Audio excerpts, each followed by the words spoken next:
unlimited drama series.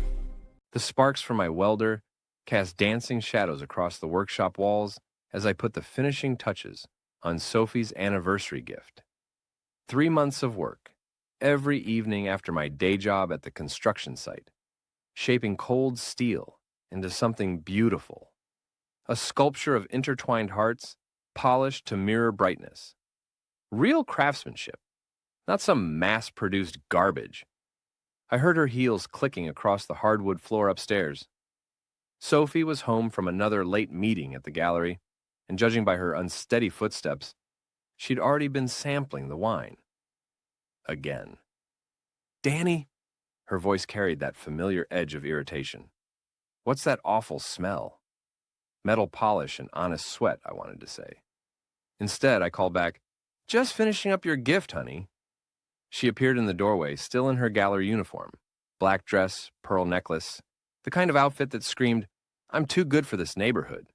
Her blonde hair was perfectly styled despite the late hour, and her makeup looked fresh. Funny how she never looked that put together when she came home from actual work. "Danny, it's almost midnight. Some of us have real jobs tomorrow." Real jobs? Right. Because managing a pretentious art gallery was somehow more important than building the houses people actually lived in. I lifted my welding mask and gestured to the sculpture. "Happy anniversary, Sophie. 15 years married, 20 since we met." She unwrapped the cloth covering with the enthusiasm of someone opening a tax bill. Her face went through several expressions: confusion, recognition, then something that looked like physical pain. "Oh, Danny," she sighed, the way you'd sigh at a dog that had peed on the carpet. What am I supposed to do with this?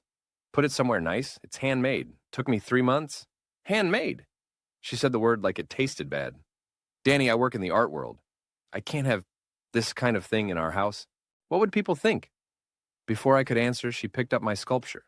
3 months of careful work, every curve planned and polished, and dropped it in the workshop trash can. The metal rang like a funeral bell. "I don't want handmade junk cluttering up our space."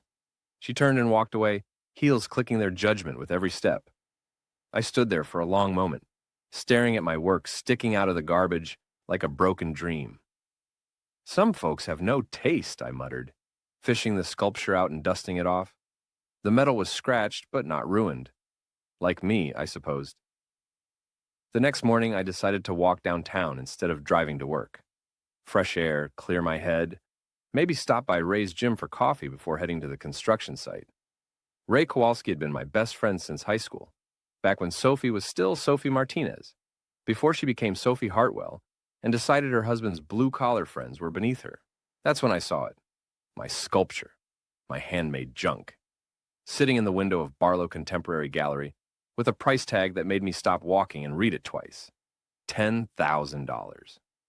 I stood on the sidewalk, construction workers flowing around me like water around a stone, staring at my own work behind that pristine glass.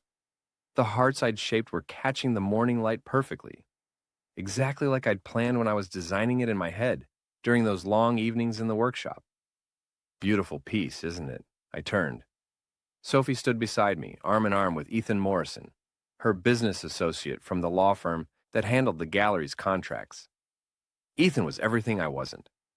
6'2", silver-haired, wearing a suit that cost more than I made in a month. The kind of man who'd never had metal shavings under his fingernails or concrete dust in his hair. Very striking, Ethan agreed, his voice carrying that educated smoothness that made everything sound important. The artist has real talent. Sophie laughed, a sound like wind chimes in a hurricane. "Oh, you should meet him sometime, Ethan. He's very authentic." They walked away, Sophie's heels clicking the same rhythm they'd clicked when she threw my work in the trash 12 hours earlier. I watched them disappear into the coffee shop across the street, Ethan's hand resting on the small of my wife's back with the familiarity of someone who'd done it many times before. $10,000. For handmade junk. Ray's gym occupied the ground floor of a converted warehouse, all exposed brick and industrial fixtures. The kind of place Sophie called aggressively masculine, which Ray took as a compliment. I found him behind the counter, reading yesterday's sports section and drinking coffee from a mug that said, "World's Okayest Boxer." You look like someone stole your lunch money, Ray said, not looking up from his paper. Worse, someone stole my anniversary gift and sold it for 10 grand. Now he looked up. Ray had the kind of face that had stopped a lot of punches in his amateur days. Not pretty, but honest. When he was angry, you knew it. When he was thinking, you could practically hear the gears turning. Come again? I told him about the sculpture, the trash can, the gallery window. Ray listened without interrupting, which was one of his better qualities. Most people felt the need to fill silence with noise. Ray understood that sometimes you needed quiet to think. So, your wife threw away your gift and then sold it behind your back? Looks that way. For 10,000 bucks? That's what the tag said. Ray folded his newspaper with the precision of someone who'd learned to control his temper through years of practice. Danny, I gotta tell you something, and you're not going to like it. I waited. I saw Sophie last night, around 11:30, at Marcello's. Marcello's was the kind of wine bar where they served drinks that cost more than most people's dinner. The kind of place Sophie went for business meetings. She was with that Ethan guy, the lawyer. They worked together, Ray. Gallery business. Yeah, well, they were conducting their business in the alley behind the restaurant. With their tongues. The world got very quiet. Not silent. I could still hear the traffic outside, the hum of the fluorescent lights, someone working a heavy bag in the back room. But quiet in the way that everything becomes distant. When your brain is trying to process information, it doesn't want to accept. You sure? Danny, I've known you since we were 17.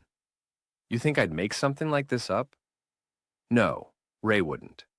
Ray was the kind of friend who'd drive you to the airport at 4 in the morning or help you move a couch up 3 flights of stairs. He was also the kind of friend who'd tell you the truth, even when it hurt, especially when it hurt. I went home to an empty house. Sophie had already left for the gallery, but her presence lingered in the air, expensive perfume and the faint smell of guilt. I started looking for things I'd been too trusting to notice before.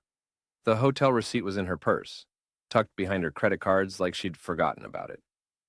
The Riverside Inn 2 nights ago. The same night she'd called to say she was working late on the Morrison account. Morrison. Ethan Morrison. The pieces clicked together with the mechanical precision of my workshop tools. Sophie's late nights. Her sudden interest in expensive clothes. The way she'd started pronouncing certain words differently, like she was trying on a new accent. Her complete dismissal of anything connected to my world, my work, my friends. When she came home that evening, I was waiting in the kitchen with the receipt on the counter. "What's this?" I asked. She glanced at it, and for just a second, her mask slipped. I saw fear flash across her face before the practiced innocence took over. "Oh, that. Ethan had a client dinner there. I just helped coordinate." "At the hotel?" "The restaurant, Danny. They have a very nice restaurant." "Why didn't you mention it?" "Because you get jealous and paranoid about everything." Her voice was getting sharper, more defensive. "Ethan is a professional associate, a mentor. He's helping me advance my career. By taking you to hotel restaurants? You're being ridiculous." But I wasn't being ridiculous, and we both knew it. Sophie was lying with the fluency of someone who'd had practice. The question was how long she'd been practicing and what else she'd been lying about. That night, I followed her. She said she was going to a gallery event downtown, some wine and cheese thing for potential donors. I gave her a 20-minute head start, then drove my pickup truck to the Arts District and parked where I could watch the gallery entrance. Sophie never went inside. Instead, she walked 3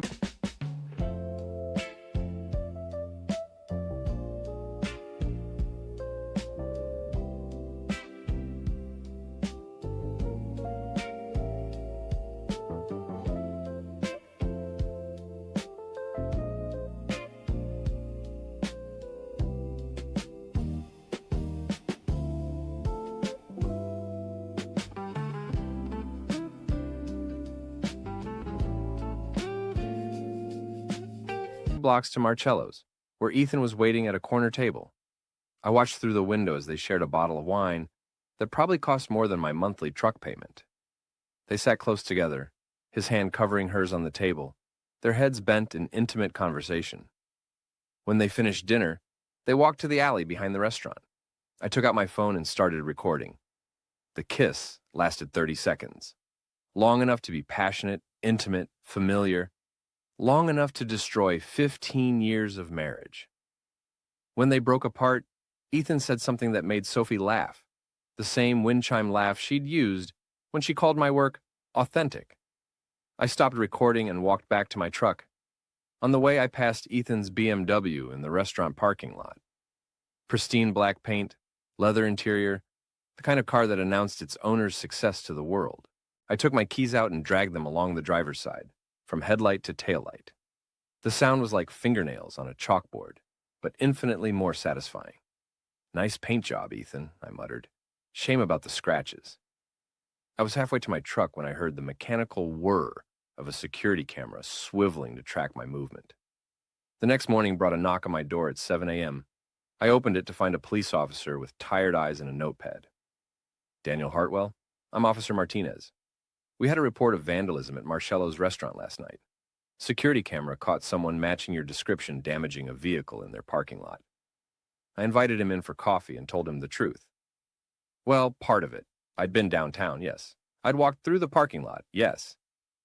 But I hadn't damaged anyone's car, and I certainly hadn't been carrying keys in a way that might accidentally scratch expensive paint. "The vehicle owner is pressing charges," Officer Martinez said. "That's his right, but he'll have to prove I did something wrong." The officer looked at me for a long moment. He had the expression of someone who'd heard every lie and half-truth in the book, but also the weariness of someone who knew that proof and truth weren't always the same thing. "Mr. Hartwell, if you did damage that car, now would be a good time to admit it. Vandalism charges can be reduced if you're cooperative. Officer, I've been married 15 years, worked construction for 20, never been arrested for anything more serious than a speeding ticket. Does it seem likely I'd suddenly start vandalizing random cars?" He closed his notepad. "We'll be in touch if we need anything else." After he left, I called in sick to work and drove to the seediest part of downtown, where private investigators kept offices above bail bondsmen and check-cashing stores. Glenn Reeves occupied a third-floor walk-up that smelled like cigarettes and disappointment. Glenn was exactly what you'd expect from Central Casting. 50-something, gray stubble, coffee-stained shirt, the kind of face that had seen too much and remembered all of it. His office walls were covered with certificates, newspaper clippings, and photographs of people who probably wished they'd never met him. "Cheating spouse?" he asked before I'd even sat down. "What makes you think that? 20 years in this business, you develop a sense for these things. Plus, you got that look. Like someone kicked your dog and then charged you for the privilege." I told him about Sophie, Ethan, the hotel receipt, the kiss in the alley. Glenn listened without taking notes, occasionally nodding, like he'd heard the same story 1,000 times before. "What do you want to know?" he asked when I finished. "Everything. Everything costs money. How much money do you have?" "Enough." Glenn quoted his rates. They weren't cheap, but they weren't impossible either. I wrote him a check for a week's worth of surveillance. "One thing," Glenn said as I was leaving, "whatever you're planning to do with the information I find, think it through first. Revenge is like a gun. It can blow up in your face if you don't know how to handle it." While Glenn was doing his job, I started doing mine. Not construction work. I'd taken a leave of absence, claiming stress. My real job now was learning everything I could about my wife's secret life. Sophie's laptop was password protected, but she'd never been particularly creative. Her password was Gallery 2019, the year she'd gotten her promotion to assistant manager. Her email was a treasure trove of professional correspondence, personal messages, and increasingly intimate exchanges with Ethan Morrison. The early emails were purely business: contract reviews, client consultations, scheduling meetings. But over the past 6 months, the tone had shifted. Professional courtesy became friendly banter. Friendly banter became flirtation. Flirtation became explicit planning. "Danny's working late again," read one message from 3 weeks ago. "We could have the house to ourselves for a few hours." Ethan's response: "Your husband seems like a nice enough guy. Are you sure about this?" Sophie's reply: "Danny's a good man, but he's not ambitious. He's content to build other people's houses and play with metal in his workshop. I need more than that." I read that exchange 5 times. each reading making me angrier and more determined. Sophie wasn't just cheating. She was dismissing our entire marriage as beneath her aspirations. But the real revelation came in an email from 2 days ago, after Sophie had thrown my sculpture in the trash. The piece sold for exactly what you predicted. Sophie wrote to Ethan, Mrs. Barlow was impressed with my eye for emerging talent. She's considering me for the curator position. Ethan's response, brilliant strategy. Using your husband's work to advance your career shows real initiative. He'll never know.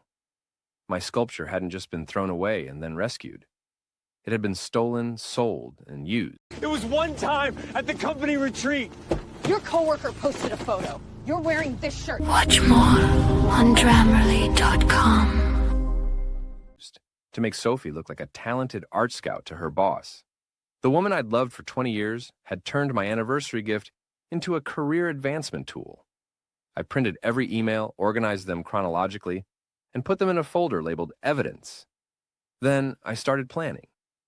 Glenn called me 3 days later with a report that exceeded my worst expectations. Your wife's been busy, he said, spreading photographs across his desk like a poker dealer. The affair with Morrison started about 8 months ago. They meet twice a week, always at the Riverside Inn, always room 237. But that's not the interesting part. He showed me a photograph of Sophie and Ethan at what looked like a warehouse. They're running a side business, art forgeries. Morrison has connections with private collectors who aren't too particular about provenance. Your wife identifies pieces in the gallery's storage that won't be missed. Morrison finds buyers, and they split the profits. How much money are we talking about? Based on what I observed, probably $50,000 over the past 6 months. I stared at the photographs. My wife wasn't just an adulteress. She was a criminal, and apparently a successful one. There's more, Glenn continued. They're planning something big for next week, the gallery's annual charity auction. Morrison's arranged for several high-value pieces to be accidentally sold to his private collectors, instead of going to legitimate bidders. How much? $250,000 minimum. I sat back in Glenn's uncomfortable chair and tried to process this information. Sophie had been stealing from her employer, committing fraud, and planning an even bigger crime, all while treating me like an embarrassing relic from her past. What do you want to do with this information? Glenn asked. I want to stop them. That's a job for the police. No, I said. That's a job for me. The Barlow Contemporary Gallery occupied a converted Victorian mansion in the Arts District. Mrs. Eleanor Barlow had inherited the building from her late husband and turned it into one of the city's most prestigious art venues. She was old money, old school, and absolutely ruthless when it came to protecting her reputation. I called her office and scheduled an appointment under a false name, claiming to be a collector interested in donating a significant piece to the charity auction. Mrs. Barlow was exactly what I'd expected. 70 years old, silver hair pulled back, and a perfect chignon, wearing the kind of jewelry that whispered rather than shouted about wealth. Her office was filled with museum-quality pieces and photographs of her, with various celebrities and politicians. Mr. Davidson, she said, using the fake name I'd given her secretary, I understand you're interested in contributing to our auction. Actually, Mrs. Barlow, I'm here about your employee, Sophie Hartwell. Her expression shifted from polite interest to guarded attention. Sophie is one of our most valued team members. I'm sure she is. I'm also sure you'd want to know if she was stealing from you. I spread Glenn's photographs and Sophie's printed emails across Mrs. Barlow's antique desk. She studied them with the methodical attention of someone who'd spent decades evaluating art and people. These are quite serious allegations, Mr. Hartwell. Daniel Hartwell, Sophie's husband. Mrs. Barlow's eyebrows rose slightly. I see. And you're bringing this to me because Sophie and her boyfriend are planning to rob you blind at next week's auction. And because I'm tired of being treated like an idiot. She studied the evidence for another 10 minutes, occasionally asking questions about dates, locations, and sources. Finally, she gathered the papers and photographs into a neat stack. Mr. Hartwell, what do you want from me? I want you to let them try. I beg your pardon? Let them go through with their plan. But instead of calling the police, let me handle it my way. Mrs. Barlow leaned back in her chair, studying me with the same intensity she'd given the evidence. That's a very unusual request. Sophie threw away 15 years of marriage for a man who's using her to commit crimes. She threw away my anniversary gift and then sold it in your window for $10,000. She's stolen from you, lied to you, and planned to rob you. I think unusual circumstances call for unusual solutions. What exactly are you proposing? I told her. Mrs. Barlow listened without interrupting, occasionally nodding or making notes on a legal pad. When I finished, she was quiet for a long moment. Mr. Hartwell, your plan is elaborate, potentially dangerous, and almost certainly illegal. Yes, ma'am. It's also exactly what Sophie and Mr. Morrison deserve. She smiled for the first time since I'd entered her office. How can I help? The charity auction was held in the gallery's main showroom on a Friday evening in October. The city's cultural elite gathered to bid on art, drink expensive wine, and feel good about supporting local artists. Sophie wore a new black dress that probably cost more than my monthly mortgage payment, and Ethan arrived in a fresh suit that couldn't quite hide the scratches I'd put on his car. I watched from across the street as they worked the room, playing their parts perfectly. Sophie, the dedicated gallery professional, Ethan, the sophisticated legal advisor. They moved through the crowd like dancers who'd rehearsed their steps, charming donors, and positioning themselves for the evening's real business. At 9 o'clock, as planned, the lights went out.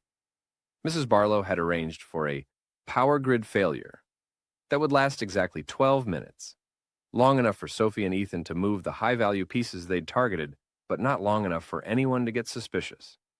Emergency lighting kicked in, casting everything in an eerie red glow that made the elegant gathering look like a scene from hell.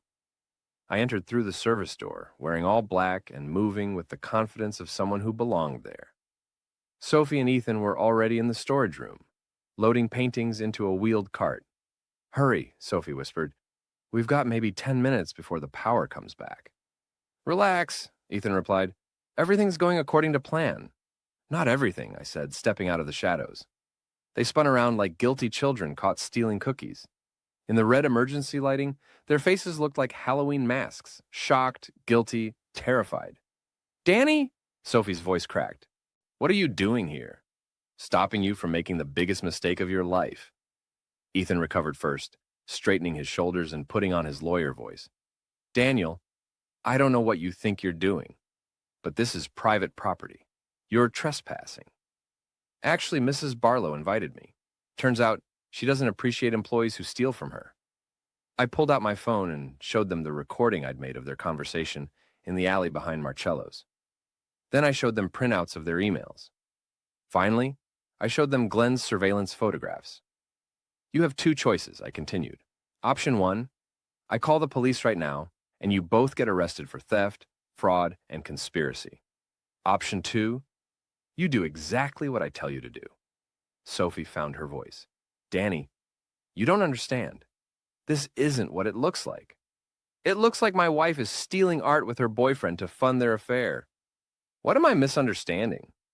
Ethan stepped forward, trying to use his height advantage to intimidate me. Daniel, you're clearly upset, but let's be reasonable.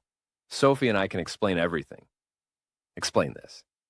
I grabbed the nearest painting, a small abstract piece worth about $15,000, and smashed it against the concrete floor. The frame splintered, the canvas tore, and both Sophie and Ethan gasped like I'd murdered someone. Danny, no! Sophie screamed. That's worth more than my anniversary sculpture? The one you threw in the trash and then sold behind my back? I picked up another painting. Stop! Ethan lunged toward me, but I'd spent 20 years doing construction work. I was stronger than I looked, and I'd learned to move quickly around dangerous equipment. I sidestepped his charge and shoved him into the storage shelves. Art supplies scattered across the floor in a cascade of noise. Here's what's going to happen, I said, still holding the second painting. Sophie, you're going to resign from the gallery tonight. You're going to confess everything to Mrs. Barlow, return every piece you've stolen, and pay back every dollar you've made from your little side business. And if I don't, then I destroy everything in this room and tell Mrs. Barlow it was your idea. A final act of spite from a disgruntled employee. Ethan was getting back to his feet, his expensive suit torn and dirty. You can't prove anything. It's your word against ours. Actually, it's my word, plus Glenn Reeves's surveillance reports, plus Mrs. Barlow's security cameras, plus the emails you two were stupid enough to send through the gallery's server. I smiled at him. How's that lawsuit working out for you, by the way? The one about your car getting keyed? His face went white. You admitted it. I admitted nothing. But I'm about to admit something else. I pulled out my keys and dragged them across another painting, leaving a long scratch through what looked like a very expensive landscape. Oops. Sophie was crying now, mascara running down her cheeks like black rain. Danny, please. We can work this out. I made a mistake, but we can fix this. 15 years, Sophie. 15 years I loved you, supported you, built a life with you. And you threw it away for what? Money? Status? A man who's going to abandon you the second things get difficult? That's not true, Ethan said, but his voice lacked conviction. Really? Then why don't you tell her about the other women? Ethan's face went from white to gray. Sophie stopped crying and stared at him. What other women? I pulled out another set of photographs Glenn had taken. Your boyfriend has been cheating on his wife for 3 years. You're just the latest in a series. There's Jennifer from his law firm, Maria from the courthouse, and at least 2 others Glenn identified. Sophie looked at the photographs, then at Ethan, then back at me. For the first time since I'd known her, she was completely speechless. The lights came back on. Time's up, I announced. Mrs. Barlow will be here any minute to check on the storage room. You can face her together, or I can explain why her art is scattered all over the floor. Sophie broke first. What do you want? I want you gone. Both of you. Out of my life, out of this city, out of my universe. Sophie, you can keep the house. I never want to see it again. But you're going to sign divorce papers, give up any claim to my business or my assets, and disappear. And me? Ethan asked. You're going to resign from your law firm, pay back every dollar you've stolen, and hope Mrs. Barlow doesn't decide to press criminal charges. Then you're going to leave town and never come back. You can't make us do any of that. Watch me. I walked to the storage room's fire alarm and pulled it. Sirens wailed throughout the building, and I could hear people shouting in the main gallery. In the confusion, I grabbed Sophie's purse and Ethan's briefcase. Insurance, I explained. Your car keys, credit cards, identification, everything. You'll get them back when you've done what I asked. Mrs. Barlow appeared in the doorway, flanked by 2 security guards. She surveyed the scene. Scattered art supplies, damaged paintings, 2 well-dressed criminals, and 1 very satisfied construction worker. Is there a problem here? She asked. No problem, I replied. Sophie was just telling me about her resignation. Sophie looked at Ethan, at the evidence scattered around the room, at the security guards blocking the exit. Then she looked at me. I resign, she whispered, louder. I resign from Barlow Contemporary Gallery, effective immediately. Mrs. Barlow nodded. I accept your resignation. Security will escort you from the building. As the guards led Sophie and Ethan away, Mrs. Barlow turned to me. Satisfied, Mr. Hartwell? Getting there. But I wasn't finished yet. I followed them to the parking garage beneath the gallery, where Ethan's BMW sat under the fluorescent lights like a wounded animal. The scratches I'd put on it the week before had been repaired, the paint gleaming with showroom perfection. Shame about your car, I called out. Ethan spun around. What? I was holding a tire iron I'd taken from my truck. I said, shame about your car. Danny, don't! Sophie stepped between us. Enough. Enough? I laughed, but there was no humor in it. Sophie, I haven't even started. I walked around the BMW, dragging the tire iron along the paint. The sound echoed through the parking garage like a metal scream. Then I smashed the headlights, the taillights, and all 4 windows. You're insane, Ethan shouted. No, I'm thorough. I opened the hood and poured a bottle of soda into the engine. Then I slashed all 4 tires and spray-painted thief across the windshield. Sue me, I told Ethan. Take me to court. Explain to a judge why you were in that parking garage in the first place. Sophie was sobbing again, but this time it sounded different. Not like sadness or fear, but like the sound someone makes when they finally understand how badly they've miscalculated. Danny, I'm sorry. I'm so sorry. No, you're not. You're sorry you got caught.